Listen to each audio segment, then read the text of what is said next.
Okay, so today we're going to do a bit of the heart's model. How the heart sits in the mediastinum is really important. So the overall position of the heart is that it lies in the middle mediastinum, enclosed in the fibrous pericardium. It rests obliquely tilted so that the right side, as we can see here, this is your right side, this is your left side. The way it's positioned is that the right side faces anteriorly, the left side and apex face inferiorly and anteriorly to the left, right? You should know that 2/3 of the heart lies to the left of the midline and only 1/3 to the right. 2/3 heart का हमारा left side पे पड़ा होता है, सिर्फ 1/3 जो है वो राइट साइड पे होता है. The base, the posterior surface faces posteriorly and slightly superiorly towards to T5 to T8 vertebrae. This is mostly formed by the left atrium. ठीक है. The apex points downwards, forwards, इस तरह से downwards, forwards and to the left reaching. ये जो आपकी apex है ये डाउनवर्ड्स है, थोड़ा सा आगे है और लेफ्ट की तरफ है, reaching the left 5th intercostal space in the mid clavicular line, जहाँ पे हमें एपेक्स बीट भी मिलती है हार्ट की. अब हमारे पास जो एक्सिस ऑफ द हार्ट है that runs from the base posteriorly to superior and ये posteriorly to superiorly base से रन करती है axis of the heart and then all the way to the apex anterior to the inferior. ये हमारा access हो गया. अब हमारे पास इसके रिलेशंस क्या हैं. एंटीरियरली और पोस्टीरियरली हमारे पास कुछ रिलेशंस हैं हार्ट के. एंटीरियरली हमारे पास हार्ट की स्टर्नम है, कॉस्टल कार्टिलेजेस हैं, थाइमस है in children, not in adults. And posteriorly हमारे पास इस एरिया में, यहाँ पे हम देख रहे हैं पोस्टीरियरली क्या पड़ी हुई है.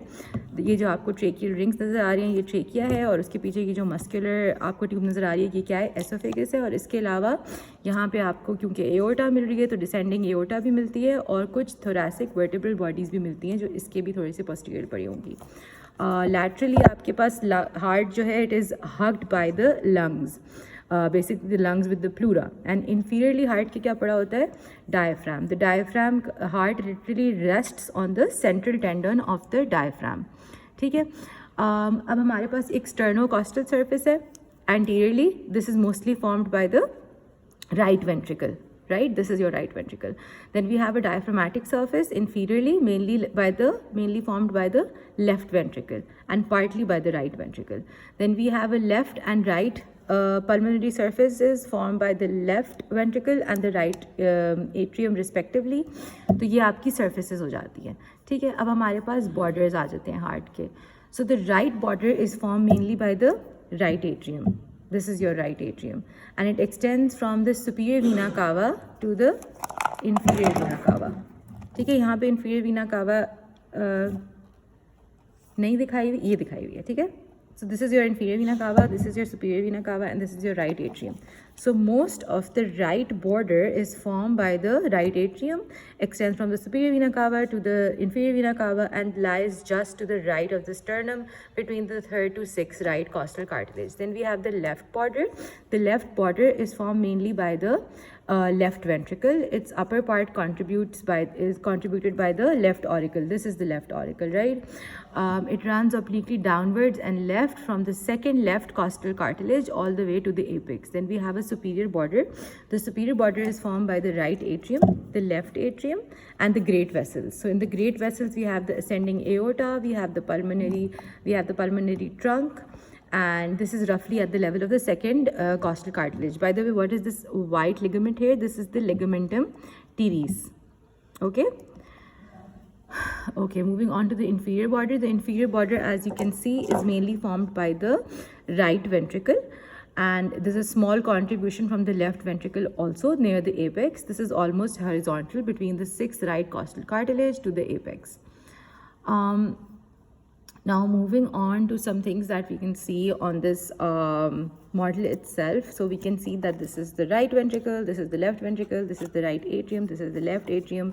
Right atrium में हमें क्या क्या नज़र आ रहा है यहाँ पे? We can see the fossa ovalis, the remnant of the fossa ovalis. You can see all of these lines here. This is the rough part separated from the smooth part of the right atrium. यहाँ पे आपको थोड़े से pectinate muscles नज़र आ रहे हैं. I have covered all the pectinate muscles here. You can see if I open it, these are the pectinate muscles. This is the smooth part. The smooth part and the rough part are separated by the crista terminalis in the right atrium, right? And we have a coronary sinus also that opens into the right atrium. Then we have the left atrium here. Left atrium हम इसको पीछे से जो 4 pulmonary veins हमारी drain कर रही हैं left atrium में, we can open that and look at the left atrium. So you can see that there is also remnant of the fossa ovalis in the left atrium. ठीक है. And right atrium में हमें यहाँ पे नीचे inferior vena कावा नज़र आ रही है, ऊपर सुपीरियर वीना कावा नज़र आ रही है. यहाँ पे ये एओर्टा है. ठीक है. और अगर हम इसको वेंट्रिकल्स को खोल के देखें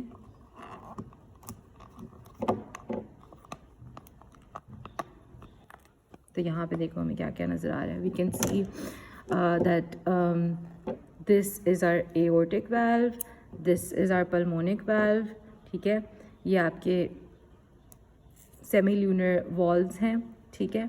ये आपका ट्राइकास्पिड वाल्व है, ये आपका मिट्रल वाल्व है. ठीक है. The mitral valve as you can see has 2 valve leaflets and the tricuspid valve as you can see has 3 valve leaflets. फिर आपके ये ट्रैबिक्युलर मेशवर्क है यहाँ पे जो आपको नज़र आ रहा है. बेसिकली पैपिलरी मसल्स होते हैं, फिर उनमें से ट्रैबिक्युलर निकलते हैं. ट्रैबिक्युलर में से आपके पास ये कॉर्डी टेंडनी निकलते हैं. तो this is a papillary trabeculae chordae tendineae complex that keeps the valves from collapsing backwards and prevent any regurgitation of blood. In case कोई स्टेनोसिस हो जाए, वॉल्व्स की हार्डनिंग हो जाए, तो पहले आपके पास क्या होगा, आपके पास मर्मर्स होंगे, आपके पास रिगर्जिटेशन ऑफ ब्लड फ्लो होगा. ठीक हो गया. Okay, moving on to the arterial supply now.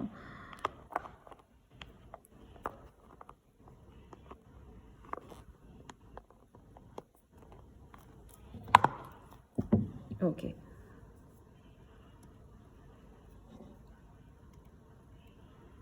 Okay. सबसे पहले हम देखते हैं कि यहाँ पे हमारे पास एओर्टा है. एओर्टा से आपके पास राइट कॉरोनरी आर्टरी निकलती है यहाँ पे, और यहाँ से पीछे से हमारे पास लेफ्ट कॉरोनरी आर्टरी निकल रही है. ठीक है.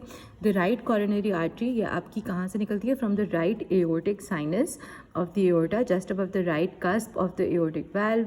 ठीक है. And it runs between the right auricle and the pulmonary trunk. तो अगर मैं इसको लगाऊँ तो हम यहाँ से देख सकते हैं कि ये हमारे पास right aortic auricle, right auricle है. ठीक है. और ये पल्मोनरी ट्रंक है. तो इसके बिल्कुल बीच में से ये निकलती है and it runs descends into the, ये हम the right coronary artery descends in the right atrioventricular groove और the coronary sulcus. So this is basically the right atrioventricular groove. यहाँ पे एट्रिया, यहाँ पे वेंट्रिकल है और उनके बीच में एट्रियोवेंट्रिकुलर ग्रूव है. इसको हम कॉरोनरी सल्कस भी कहते हैं. It curves around the right border of the heart, the inferior margin, and then continues posteriorly in the atrioventricular groove. ठीक है. ये इसमें कंटिन्यू करती है and it reaches the crux of the heart. This area is the crux of the heart.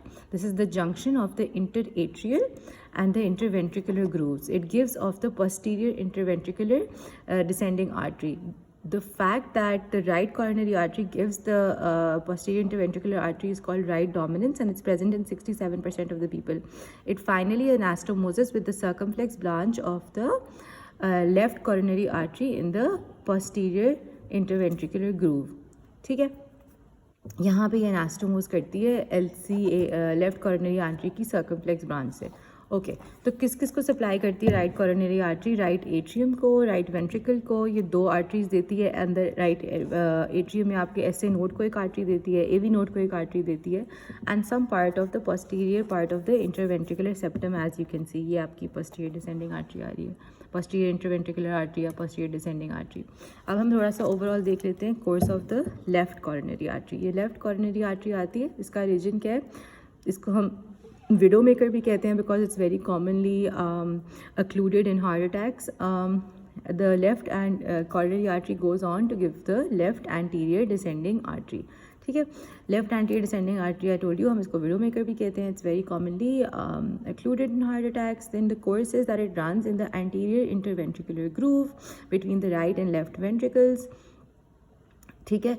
यहाँ पे ये जो लेफ्ट कॉरोनरी आर्टरी है ये आपकी लेफ्ट एंटीरियर डिसेंडिंग आर्टरी देती है. किसके बीच में ये गुजरती है? आपके लेफ्ट और राइट वेंट्रिकल्स के बीच में, ग्रूव में ही गुजरती है. and descends towards the apex of the heart accompanied by the great cardiac vein. As you can see, ये हमारी great cardiac vein है. ठीक है, in most individuals it curves around the apex and ascends a short distance in the posterior interventricular groove to anastomose with the posterior branch of the right coronary artery. तो ये right coronary artery से आ रही थी, यहाँ पे ये LAD नीचे आ रही है, तो ये नीचे आके anastomose कर सकती है. In about 1/3 of the cases it ends at the apex without reaching posteriorly, लेकिन 2/3 cases में ये नीचे जाती है. What structures are supplied by it? The anterior parts of the right and left ventricles are supplied by it. Anterior 2/3 of interventricular septum including bundle branches are supplied by it, and the apex of the heart is supplied by it. ठीक है, अब हम overall देखते हैं कि हमारे पास right coronary artery थी, लेफ्ट कॉर्नरी आर्टरी थी, हमने इसकी ओरिजिन की भी बात कर ली है. Okay, moving on. ओके, अब हम ब्रांचेस देख लेते हैं. तो राइट कॉरोनरी आर्टरी की अगर हम ब्रांचेस देखें तो सबसे पहले राइट कॉरोनरी आर्टरी निकलती है और राइट एट्रियम के अंदर जाके ये साइनो एट्रियल नोड को और एवी नोड को 2 ब्रांचेस दे देती है. उसके बाद जो इसकी सबसे पहली ब्रांच होती है इसको हम कहते हैं कोनस आर्टीरियोसिस ब्रांच. उसके बाद ये चलती जाती है और हमें कौन सी ब्रांच देती है? Right ventricular branch. So this is the conus arteriosus branch and this is the right ventricular branch. It then goes off to give us an acute marginal artery. हम इसको ये भी देख सकते हैं कि ये एक acute margin है हार्ट का, राइट, acute angle बना रही है हार्ट के बॉर्डर के साथ. तो ये एक acute marginal artery and then it goes off to give the posterior descending artery पीछे, द posterior descending artery. यहाँ पे हमारे पास ये एक और ब्रांच देती है, इसको हम right posterolateral artery कहते हैं. This is the right posterolateral artery. ठीक है, जो एवी नोडल ब्रांचेज हैं और ऐसे नोडल ब्रांचेज हैं वो अंदर चली जाती हैं, तो यहाँ पे नज़र नहीं आ रही. ठीक हो गया. तो ये हमारी राइट कॉर्नरी आर्टरी की ब्रांचेस हो गई. अब हम लेफ़्ट कॉर्नरी आर्टरी की ब्रांचेस कर देते हैं. ये हमारी लेफ़्ट कॉर्नरी आर्टरी है and this goes on to, सबसे पहले कौन सी हमें ब्रांच देती है? ये भी एक कोनस आर्टीरियोसिस ब्रांच देती है. ठीक है, कोनस आर्टीरियोसिस ब्रांच के बाद जाके ये हमें देती है लेफ़्ट मार्जिनल आर्टरी. ठीक है, लेफ़्ट मार्जिनल आर्टरी देती है ये, और उसके साथ ही हमें लेफ़्ट सर्कमफ्लेक्स आर्टरी भी देती है. लेफ़्ट सर्कमफ्लेक्स आर्टरी यहाँ पे नज़र नहीं आ रही, या तो इन्होंने इसको लेफ़्ट सर्कमफ्लेक्स आर्टरी बनाया हुआ है. तो बेसिकली यहाँ पे हमारे पास कोनस आर्टीरियोसिस ब्रांच है. Left circumflex artery is more important, तो we will consider this the left circumflex artery. But originally यहाँ पे 2 ब्रांचेस होती हैं. यहाँ पे कोनस आर्टीरियोसिस ब्रांच होती है, बिल्कुल जिस तरह राइट की भी थी, और लेफ़्ट सर्कमफ्लेक्स आर्टरी होती है. उसके अलावा हमारे पास लेफ़्ट मार्जिनल आर्टरी भी होती है और फिर हमारे पास डायगोनल आर्टरीज भी होती है ये. ठीक है, तो डायगोनल आर्टरी भी है, लेफ़्ट मार्जिनल आर्टरी भी है, और सबसे पहले हमारे पास क्या आती है? लेफ़्ट एंटीरियर डिसेंडिंग, जो कि ग्रेट कार्डियक वेन के साथ एंटीरियरली डिसेंड करती है. ठीक है, ये इसकी ब्रांचेस हो गई. पीछे जाके जब हम देखते हैं तो इस वक्त यहाँ पे नज़र नहीं आ रही, लेकिन जो सर्कमफ्लेक्स आर्टरी और लेफ़्ट मार्जिनल आर्टरी है ना, वो ऑल द वे यहाँ पे पीछे आती है और अनास्टोमोसिस करती है पोस्टीरियर डिसेंडिंग आर्टरी के साथ.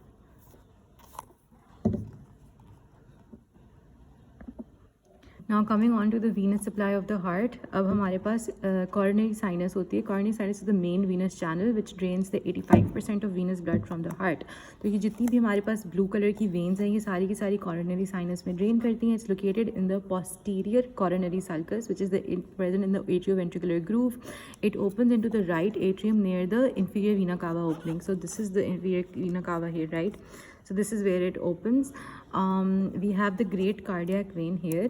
The great cardiac vein runs with the left anterior descending artery and it drains the anterior surface of the heart. It swings into the left coronary sulcus as the coronary sinus.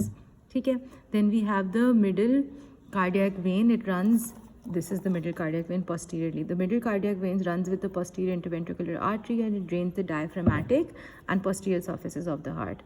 Then we have the small cardiac vein. This is the small cardiac vein which runs with the right marginal artery. It drains the right atrium and right ventricle. तो यहाँ right पे हमारे पास right marginal artery के साथ small cardiac vein थी. ठीक है, अब हमारे पास पोस्टीरियर वेन भी है लेफ्ट वेंट्रिकल की. Posterior vein of the left ventricle. This is the posterior vein of the left ventricle. This drains the posterior surface of the left ventricle. Then we have another vein, the oblique vein of the left atrium. This is a small remnant of the left superior vena cava, लेकिन वो यहाँ पे हमें फ़िलहाल नज़र नहीं आ रही. ठीक है, तो हमारे पास क्या क्या है, ग्रेट कार्डियक वेन है जो कि एंटीरियरली लेफ्ट एंटीरियर डिसेंडिंग के साथ रन करती है। हमारे पास पोस्टीरियरली मिडिल कार्डियक वेन है। फिर हमारे पास जो राइट मार्जिनल आर्टरी थी उसके साथ कौन सी रन कर रही थी, राइट मार्जिनल आर्टरी का स्मॉल कार्डियक वेन रन कर रही थी। और फिर एक पोस्टीरियर वेन थी ऑफ द लेफ्ट वेंट्रिकल, ये जो कि posterior surface of left ventricle को ड्रेन कर रही है। ठीक है, दैट्स इट। हमारे पास कुछ थिबीसिन वेन्स भी होती हैं which drain, these are tiny veins in the myocardium, they drain directly into all chambers, specially the right atrium and right ventricle. This also accounts for a small physiological venous mixture which causes a slight drop in partial pressure of oxygen.